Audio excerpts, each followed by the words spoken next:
तो वीडियो में जाना कि कौन कौन सी गलतियां बालों की समस्या को और ज्यादा बढ़ा देती है और बालों की अच्छी सेहत के लिए कौन कौन से खाने की चीजों को अपने खाने में शामिल करना चाहिए। आज की हमारी ये वीडियो उस सीरीज का पार्ट 3 है जिसमें हम बालों में लगाए जाने वाली चीजों के बारे में जानेंगे। क्योंकि लड़का हो या लड़की, कई बार बालों का झड़ना, डैंड्रफ की समस्या, बालों का रूखापन और बालों का वक्त से पहले सफेद होने की वजह बालों में लगाए जाने वाली चीजें भी हो सकती है। और ऐसा इसलिए क्योंकि लगभग 5 से 6 तरीके के प्रोडक्ट होते हैं जिसे बालों में इस्तेमाल किया जाता है, जैसे कि शैम्पू, कंडीशनर, तेल, सीरम, हेयर वैक्स और हेयर मास्क जैसी चीजें। मैं ये सब प्रोडक्ट के बारे में इसलिए नहीं बता रहा कि आपको ये सब का इस्तेमाल करना है, बल्कि अक्सर ही लोग कंफ्यूज रहते हैं कि उन्हें अपने बालों में कौन सी चीजों को इस्तेमाल करना चाहिए और कौन सी नहीं करना चाहिए। और मैं इस वीडियो में उन्हीं कंफ्यूजन को दूर करने की कोशिश करूंगा, क्योंकि बालों की अच्छी सेहत के लिए सही प्रोडक्ट का चुनना और उसे इस्तेमाल करने का सही समय और सही तरीके का भी पता होना बहुत जरूरी होता है। हालांकि यहाँ एक बात का ख्याल रखना जरूरी है कि हर किसी को बालों में इतनी सारी चीजें लगाने की बिल्कुल भी जरूरत नहीं पड़ती, क्योंकि कुछ लोगों के बाल ऐसे होते हैं कि उनके लिए 1-2 चीजों का इस्तेमाल करना ही काफी हो जाता है। लेकिन कुछ लोगों के बाल ऐसे भी होते हैं जिन्हें अपने बालों में इन सभी चीजों का इस्तेमाल करना बहुत जरूरी होता है, और जो कि उनके हेयर टाइप और बालों की लंबाई पर डिपेंड करता है। इसलिए आज की इस वीडियो में हम जानेंगे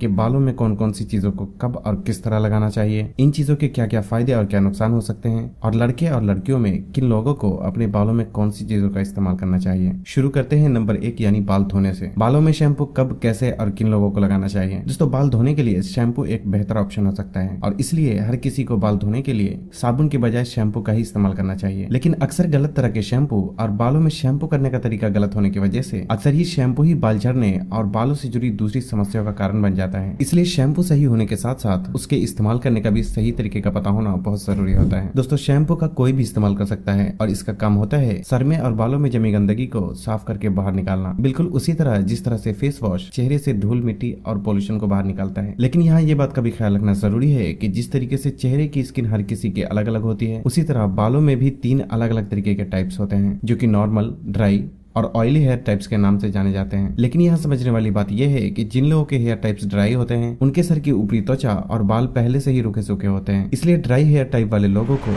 हफ्ते में 1 से 2 बार से ज्यादा बालों में शैम्पू नहीं करना चाहिए, और इस बीच जब तक कि जरूरी ना हो बालों में बिना वजह शैम्पू करने से परहेज करना चाहिए, क्योंकि शैम्पू बालों से धूल, मिट्टी और पोल्यूशन को रिमूव करने के साथ साथ नेचुरल ऑयल को भी काफी हद तक रिमूव कर देता है, जिससे कि रूखे बाल और भी ज्यादा रूखे हो सकते हैं और सर की त्वचा और भी ज्यादा ड्राई हो सकती है, जिससे कि कभी कभी डैंड्रफ और रैशेस की प्रॉब्लम भी हो सकती है। यहाँ ड्राई स्कैल्प वाले लोगों को एक बात का और ख्याल रखना चाहिए कि शैम्पू लगाने के बाद इसे 1 से 2 मिनट से ज्यादा अपने सर में नहीं रहने देना चाहिए, और बिना वजह हर दिन शैम्पू करने से परहेज करना चाहिए। और उससे भी बेहतर यह है कि अगर आपके हेयर टाइप ड्राई है तो जब भी आपको शैम्पू करना हो तो नहाने से 1-2 घंटे पहले सर में तेल लगाकर थोड़ी देर के लिए मसाज जरूर करें, ताकि शैम्पू यूज करने के बाद भी हेयर ज्यादा ड्राई ना हो पाए। और जिनके हेयर टाइप ऑयली है तो ऐसे लोगों को 2 दिन में कम से कम 1 बार बालों में शैम्पू जरूर करना चाहिए, क्योंकि ऑयली हेयर टाइप वाले लोगों के बाल थोड़े चिपचिपे होते हैं और जो कि बहुत जल्दी धूल मिट्टी को अपनी तरफ आकर्षित कर लेते हैं, जिसकी सही समय पर सफाई न करने से डैंड्रफ और बाल झड़ने की समस्या शुरू हो सकती है। और जिन लोगों के हेयर टाइप नॉर्मल हैं उन्हें जब भी जरूरत हो बालों में शैम्पू कर सकते हैं, क्योंकि नॉर्मल हेयर टाइप में बहुत कम ही कोई प्रॉब्लम होती है, और इसलिए सिर्फ थोड़ी सी ही देखभाल से उनके हेयर काफी हद तक स्टेबल रहते हैं।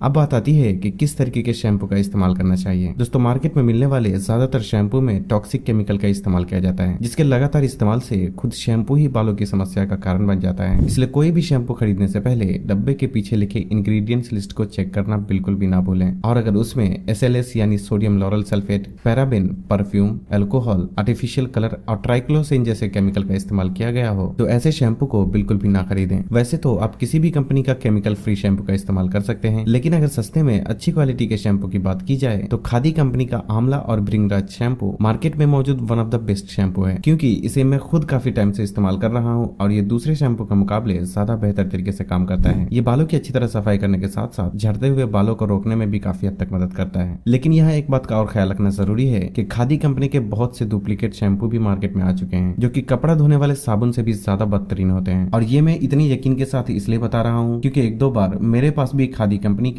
डुप्लीकेट शैम्पू आ गए थे, जो कि बहुत ही घटिया क्वालिटी के थे। और खादी के डुप्लीकेट शैम्पू की सबसे बुरी बात यह है कि वो बालों को बहुत ज्यादा ड्राई बना देता है। हालांकि ऑनलाइन जितने भी तरह के असली या नकली खादी के शैम्पू मिलते हैं, मैंने लगभग सभी शैम्पू को खरीद लिया है, ताकि आप लोगों को बता सकूं कि असली और नकली खादी के शैम्पू की पहचान आप किस तरह कर सकते हैं। और इसलिए उस बारे में मैंने अलग से ही एक वीडियो बनाने का इरादा किया है, जिसमें हम जानेंगे कि खादी के असली और नकली शैम्पू को कैसे पहचाना जा सकता है। फिलहाल मैंने खादी के ओरिजिनल शैम्पू जो कि मैंने खुद यूज किया है उसकी लिंक डिस्क्रिप्शन में डाल डाल दी है, अब चाहे तो उसे वहां से खरीद सकते हैं। और ये शैम्पू की अच्छी बात यह है कि यह हर तरीके के हेयर टाइप में इस्तेमाल किया जा सकता है। लेकिन एक बात का ख्याल रखें कि इस वीडियो में कोई भी प्रोडक्ट स्पॉन्सर्ड नहीं है और मैंने जो भी बताया है वो मेरा खुद का ओपिनियन है। किसी भी ब्रांड का नाम मैं आपकी आसानी के लिए बता रहा हूँ और बाकी आपकी मर्जी है, आप जहाँ से चाहें और जिस कंपनी का चाहें खरीद सकते हैं। Number 2, conditioner. बालों में कंडीशनर कब, कैसे और किन लोगों को इस्तेमाल करना चाहिए। दोस्तों, बालों में शैम्पू करने के बाद बारी आती है कंडीशनर लगाने की, लेकिन यहाँ ये सवाल उठता है कि बालों में कंडीशनर का क्या काम होता है और किन लोगों को ये लगाना जरूरी है और इसका कब और किस तरह इस्तेमाल करना चाहिए। दोस्तों, जब भी बालों में शैम्पू करते हैं तो वो बालों में जमी धूल मिट्टी को निकालने के साथ साथ नेचुरल ऑयल को भी काफी हद तक बाहर निकाल देता है और उसी को वापस रिस्टोर करने के लिए कंडीशनर का इस्तेमाल किया जाता है। ये बालों को उलझने से रोकता है और बालों को मॉइस्चराइज करके सॉफ्ट और शाइनी बनाता है। अब यहाँ ये बात आती है कि किन लोगों के लिए कंडीशनर लगाना जरूरी होता है। दोस्तों, यहाँ ध्यान देने वाली बात यह है कि कंडीशनर एक थिक और क्रीमी प्रोडक्ट होता है जो कि बालों के जड़ में नहीं बल्कि सिर्फ बालों के ऊपरी हिस्से पर लगाया जाता है, क्योंकि बालों के जड़ यानी कि सर में चेहरे के ही तरह ऑयल छोड़ने वाली ग्रंथि होती है जो बालों के जड़ों को मॉइस्चराइज रखती है,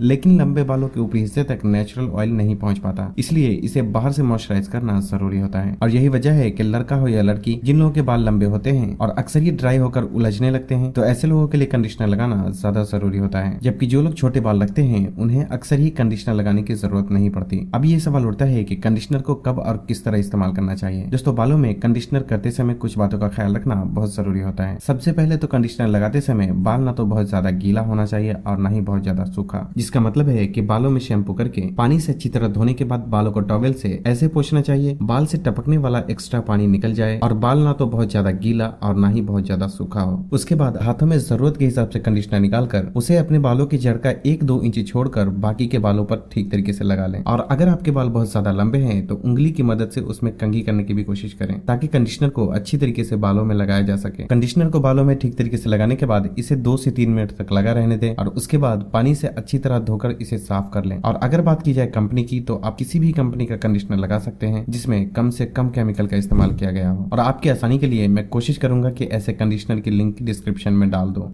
नंबर 3, हेयर सीरम। बालों में हेयर सीरम कब, कैसे और किन लोगों को लगाना चाहिए। दोस्तों, हेयर सीरम एक सिलिकॉन बेस्ड प्रोडक्ट होता है जिसे बालों में चमक लाने और बालों को हीट और पोल्यूशन से प्रोटेक्ट करने के लिए इस्तेमाल किया जाता है। वैसे तो हेयर सीरम देखने में हेयर ऑयल जैसा ही होता है, लेकिन दोनों में फर्क ये होता है कि हेयर ऑयल बालों की जड़ों में लगाया जाता है, जबकि हेयर सीरम बालों की जड़ नहीं बल्कि सिर्फ बालों के ऊपरी हिस्से पर लगाया जाता है। और इसे लगाने के बाद ये बालों में सिलिकॉन की एक परत चढ़ा देता है जिससे बाल पहले से ज्यादा शाइनी बनने के साथ साथ ये बालों को बीच से टूटने से भी रोकता है। यहाँ ये बात का ख्याल रखना जरूरी है कि ये बालों को झड़ने से नहीं बल्कि टूटने से रोकता है, और बालों का झड़ना और टूटना दोनों ही अलग अलग प्रॉब्लम है। लेकिन अब यहाँ ये सवाल उठता है कि किन लोगों को हेयर सीरम का इस्तेमाल करना चाहिए। दोस्तों, लड़की हो या लड़का, जो लोग लंबे बाल रखते हैं और ऐसे में अगर उनके बाल अक्सर ही ड्राई होकर बीच से टूट जाते हैं, तो ऐसे लोगों को अपने बालों में जड़ से 2-3 इंच छोड़कर सिर्फ बालों के ऊपरी हिस्से पर हेयर सीरम लगाना चाहिए, क्योंकि इसे बालों के जड़ में लगाने से हेयर फॉल की प्रॉब्लम भी शुरू हो सकती है। और क्योंकि हेयर सीरम सिर्फ बाल के ऊपरी हिस्से पर ही लगाया जाता है, इसलिए जिन लोगों के बाल छोटे हैं उन्हें इसकी बिल्कुल भी जरूरत नहीं पड़ती। अब बात आती है कि हेयर सीरम का बालों में कब और किस तरह इस्तेमाल करना चाहिए। दोस्तों, हेयर सीरम का इस्तेमाल नहाकर निकलने के बाद बालों को अच्छी तरह टॉवल से पोंछ लें और उसके बाद जब बाल हल्का हल्का गीला हो तो हेयर सीरम की 1-2 बूंद अपने हाथों में लेकर पूरे हथेली पर फैला लें और उसके बाद उसे बालों के जड़ से 1 से 1.5 इंच छोड़कर पूरे बालों में लगाने की कोशिश करें। लेकिन यहाँ भी ये ख्याल रखें कि ये बालों के जड़ में ना लग पाए। इसे लगाने के बाद घर से बाहर निकलने से पहले बाल को सूखने दें या फिर हेयर ड्रायर की मदद से बालों को सुखा लें। मार्केट में लिवियन और एस्ट्रिक्स कंपनी के सीरम अच्छे हेयर सीरम की कैटेगरी में आते हैं, इसलिए आप चाहें तो इनमें से किसी को भी इस्तेमाल कर सकते हैं। Number 4, hair wax. कब, कैसे और किन लोगों को इस्तेमाल करना चाहिए। वैसे तो हेयर वैक्स कोई बालों को फायदा पहुंचाने वाली चीज नहीं है, लेकिन क्योंकि लोग इसका इस्तेमाल करते हैं इसलिए मैंने इसको भी अपने लिस्ट में शामिल किया है। और आपको पता ही होगा कि कुछ लड़के अपने बालों में हेयर वैक्स का इस्तेमाल बालों को स्टाइल करने के लिए करते हैं, लेकिन इसका इस्तेमाल करते समय कुछ बातों का ख्याल रखना बहुत जरूरी होता है, जैसे कि हमेशा ही ऐसे हेयर वैक्स का इस्तेमाल करना चाहिए जिसमें कम से कम केमिकल का इस्तेमाल किया गया हो, क्योंकि अक्सर ही हेयर वैक्स में कई सारे केमिकल का इस्तेमाल किया जाता है जो कि बाल झड़ने और वक्त से पहले बाल सफेद होने का कारण बन सकता है। वैसे टिकी कंपनी का एक वैक्स आता है जो कि मैंने बहुत पहले इस्तेमाल किया था और मेरे हिसाब से ये मार्केट में मौजूद one of the best hair wax product है, इसलिए अगर आप चाहें तो उसका इस्तेमाल कर सकते हैं। हेयर वैक्स तभी लगाएं जब आपको बालों को स्टाइल करना बहुत जरूरी हो, और साथ ही साथ ये बात का भी ख्याल रखें इसे बालों के सिर्फ ऊपरी हिस्से पर ही लगाना चाहिए, क्योंकि अगर ये बाल की जड़ में लग जाए तो बाल झड़ने की समस्या शुरू हो सकती है। इसे इस्तेमाल करने के बाद जहाँ तक हो सके धूप से बचने की कोशिश करें, क्योंकि धूप में हेयर वैक्स मेल्ट होकर पसीने के जरिए बाल की जड़ों तक पहुंच जाता है, जो कि बाल झड़ने का कारण बन सकता है। और रात में सोने से पहले बालों में लगे वैक्स या फिर कोई भी स्टाइलिंग प्रोडक्ट को धोकर साफ कर लें। और एक बात का और ख्याल रखें कि जिस वक्त आप हेयर वैक्स लगाएं उस वक्त आपके बालों में दूसरी कोई भी चीज नहीं लगी होनी चाहिए। और साथ ही साथ ये भी ख्याल रखना जरूरी है कि अगर आपके बाल पहले से ही बहुत ज्यादा झड़ रहे हैं तो आपको कुछ दिनों के लिए हेयर स्टाइलिंग प्रोडक्ट से दूर ही रहना चाहिए। हालांकि बाल झड़ने की समस्या को किस तरीके से रोका जा सकता है उस बारे में भी इंशाल्लाह अलग से ही वीडियो आएगी। नंबर 5 है हेयर ऑयल, यानी बालों में लगाए जाने वाले तेल। बालों में तेल कब, कैसे और किन लोगों को लगाना चाहिए, साथ ही साथ बालों में लगाने के लिए किस तरीके का तेल सबसे ज्यादा बेहतर होता है। दोस्तों, तेल स्कैल्प को मॉइस्चराइज करने के साथ साथ बालों के जड़ को मजबूती प्रदान करता है, इसलिए हर किसी को अपने बालों में तेल लगाना बहुत जरूरी होता है। लेकिन क्योंकि हर किसी के हेयर टाइप अलग अलग होते हैं, इसलिए हर किसी को अलग अलग तरीके से बालों में तेल लगाना चाहिए। अगर आपके हेयर टाइप ऑयली है तो हफ्ते में एक बार ही बालों में तेल लगाना काफी हो जाता है। लेकिन अगर आपके हेयर टाइप ड्राई है और अक्सर ही स्कैल्प और बाल रूखे सूखे तो आपको हफ्ते में बालों में कम से कम 2 से 3 बार तेल जरूर लगाना चाहिए। और साथ ही साथ बालों में तेल लगाने के बाद अपनी उंगली की मदद से उसे मसाज करने की कोशिश करें। बालों में तेल लगाकर मसाज करने से सर की ऊपरी त्वचा पर ब्लड का सर्कुलेशन बढ़ता है और तेल भी बालों की जड़ों तक ज्यादा अच्छी तरीके से पहुंच पाता है। लेकिन अब बात आती है कि सर में तेल लगाने का सही समय और सही तरीका क्या होना चाहिए। दोस्तों, पहले तो बेहतर यह है कि रात में सर में तेल लगाकर छोड़ दें और उसके बाद सुबह उठकर धोकर साफ कर लें। और अगर आप ऐसा नहीं कर सकते तो नहाने से 2-3 घंटे पहले बालों में तेल लगाएं और फिर धोकर साफ कर लें। लेकिन दिन के समय बहुत ज्यादा देर तक या फिर पूरे दिन बालों में तेल लगाकर बिल्कुल भी नहीं छोड़ना चाहिए, क्योंकि तेल के जो भी फायदे होते हैं वो 1 से 2 घंटे में ही हमारे बालों को आसानी से मिल जाते हैं। और जब जरूरत से ज्यादा देर तक तेल बालों में रहता है तो ये धूल मिट्टी को अपनी तरफ खींचता है, जिससे कि डैंड्रफ की प्रॉब्लम भी शुरू हो सकती है। लेकिन अब यहाँ ये सवाल उठता है कि मार्केट में इतने सारे तेल मौजूद हैं, उनमें से किस तरीके के तेल का इस्तेमाल करना चाहिए। दोस्तों, सबसे पहले तो कोई भी तेल खरीदने से पहले आपको उसके डब्बे के पीछे लिखे इंग्रेडिएंट्स लिस्ट को जरूर चेक करना चाहिए। और अगर उसमें एल्कोहल, SLS यानी sodium lauryl sulphate, paraben, mineral oil, silicon, propylene glycol, artificial colour, perfume या फिर आर्टिफिशियल फ्रेग्रेंस जैसी चीजों का इस्तेमाल किया गया हो तो ऐसे तेल को बिल्कुल भी ना खरीदें, क्योंकि तेल में मौजूद इस तरीके के केमिकल बालों के झड़ने और बालों के वक्त से पहले सफेद होने के कारण बन सकते हैं। और इसलिए बेहतर यही है कि जहां तक हो सके कम से कम केमिकल वाले तेल का ही इस्तेमाल करना चाहिए। अगर आपके बाल ड्राई और रूखे सूखे रहते हैं तो सरसों तेल का इस्तेमाल करें, और अगर आपके बाल नॉर्मल या ऑयली हैं तो नारियल तेल का इस्तेमाल किया जा सकता है। डैंड्रफ की प्रॉब्लम में बादाम या फिर नीम के तेल का इस्तेमाल करना ज्यादा बेहतर ऑप्शन हो सकता है। और अगर आपको थोड़ी बहुत हेयर फॉल होती है और अगर आप अपने बालों को तेजी से बढ़ाना चाहते हैं तो इसके लिए ऐसे तेल का इस्तेमाल करना चाहिए जिसमें प्याज के रस का इस्तेमाल किया गया हो, क्योंकि प्याज के रस में सल्फर होता है जो कि बालों की ग्रोथ को काफी हद तक इम्प्रूव करता है। और अगर आपके बाल ज्यादा झड़ते हैं तो इसके लिए ऐसे तेल का इस्तेमाल करना ज्यादा बेहतर ऑप्शन हो सकता है जो केमिकल फ्री होने के साथ साथ जिसे बनाने में आंवला और भृंगराज जैसी चीजों का इस्तेमाल किया गया हो। हालांकि बाल झड़ने, डैंड्रफ की समस्या और वक्त से पहले बाल सफेद होने जैसे 3 अलग अलग टॉपिक पे मैं अलग अलग वीडियो बनाने की कोशिश में भी लगा हूँ, जिसे मैं इंशाल्लाह जल्द से जल्द अपलोड करने की कोशिश करूंगा।